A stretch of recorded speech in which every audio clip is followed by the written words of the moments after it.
रीति काल की जो प्रमुख काव्यधारा है, रीतिबद्ध, रीति सिद्ध और रीति मुक्त, उनमें से आज हम रीति मुक्त काव्यधारा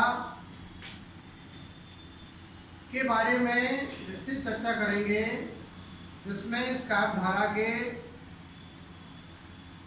प्रमुख जो कवि हैं उन पर हमारा फोकस रहेगा। प्रमुख कवियों में घनानंद, आलम, बोधा और ठाकुर, द्विजदेव, ये 5-7 कवि हैं। ये रीति मुक्त काव्यधारा के, जिसको स्वच्छंद काव्यधारा भी कहा जाता है, इन कवियों ने किसी परिपाटी, किसी रीति, किसी परंपरा, उसका इन्होंने अनुकरण नहीं किया है। इन्होंने अपने काव्यों में स्वच्छंद विचार, स्वच्छंद कविता का प्रतिपादन किया है। अपने स्वतंत्र विचार प्रस्तुत किए हैं। काव्य का जो सौंदर्य है उसको स्वतंत्र रूप से इन्होंने प्रतिपादित किया है। पहली चर्चा हम जो रीति मुक्त काव्यधारा के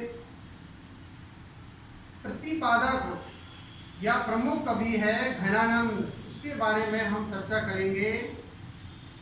आज हमारा विशेष फोकस रीति मुक्त काव्यधारा के प्रमुख कवियों पर रहेगा। छात्राओं को बीए भाग द्वितीय वर्ष की, बीए पार्ट सेकंड ईयर की छात्राओं को इससे काफ़ी लाभ मिलेगा, अपने ज्ञान में वृद्धि होगी।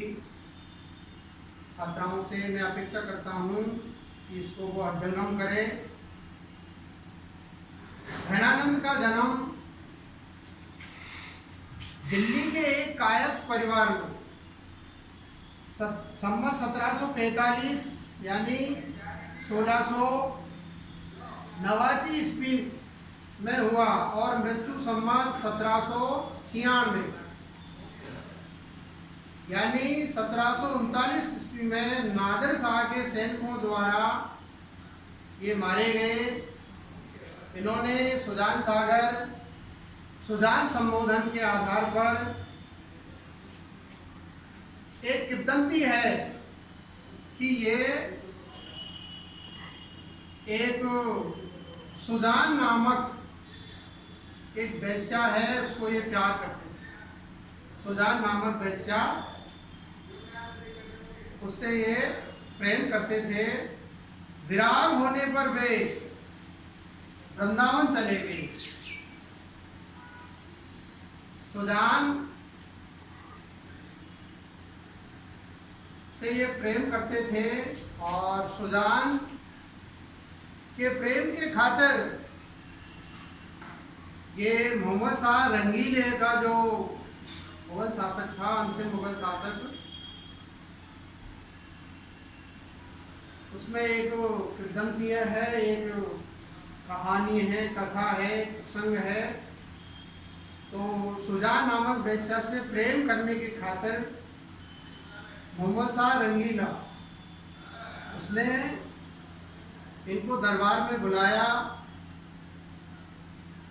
और इनके जो दुश्मन थे मुगल दरबार में, रंगीला का जो दरबार था उसमें इसके जो विरोधी थे, उन्होंने क्या है, मुगल बादशाह के कान भर दिए थे कि घनानंद क्या है, बहुत अच्छा गाते हैं और अच्छा नाचते भी हैं। तो इस बात को क्या है, उनके विरोधियों ने मुगल राजा से कह दिया।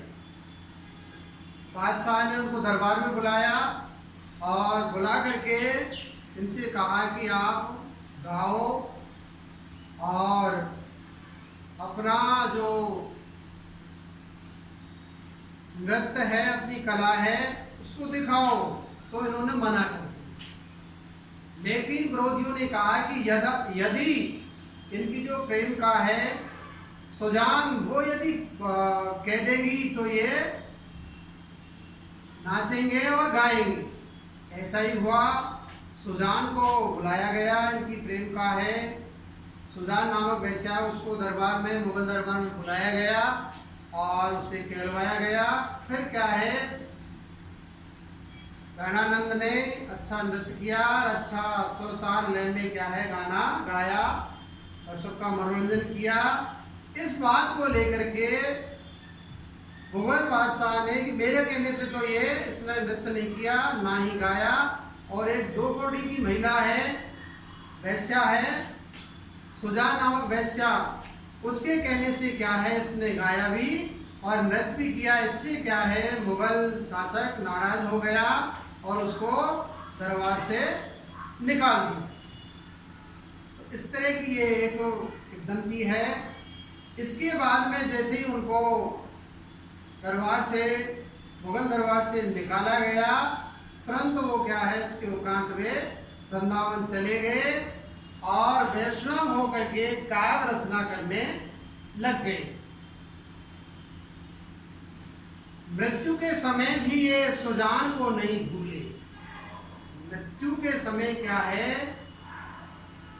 ये अपनी जो प्रेम का है उसको नहीं भूल पाए और इनकी काव्य रचनाओं में भी बार बार सुजान नामक शब्द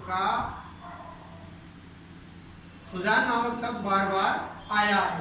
गहनानंद के प्रमुख ग्रंथ या काव्य कृतियां निम्नांकित है। निम्न प्रकार से ये है, हम प्रमुख कृतियों में ले सकते हैं सुजान सागर, ब्रह लीला, कोपचार, रसकेली बल्ली और कृपाकांड। ये प्रेम की मस्ती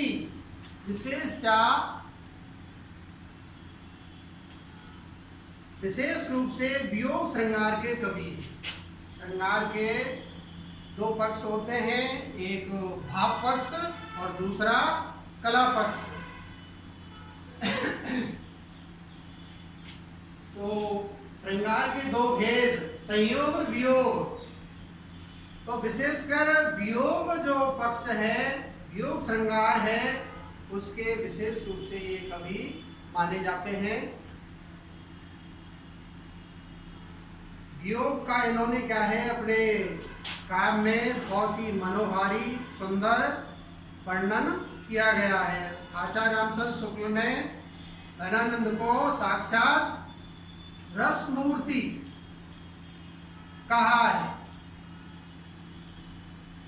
शुक्ल जी ने उन्हें लाक्षणिक मूर्तिमत्ता और वियोग वैचित्र का ऐसा कवि कहा है जैसे उनके पौने 200 वर्ष यानी 175 वर्ष बाद छायावाद में प्रकट हुए उनकी कविता का एक उदाहरण देखिए।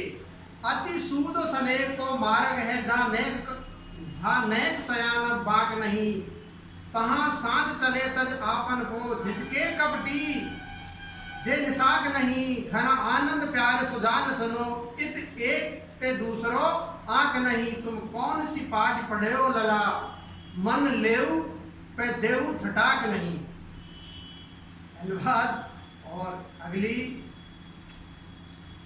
वीडियो में विस्तृत रूप से हम चर्चा करेंगे आलम, ओदा और ठाकुर के बारे में। ठीक है।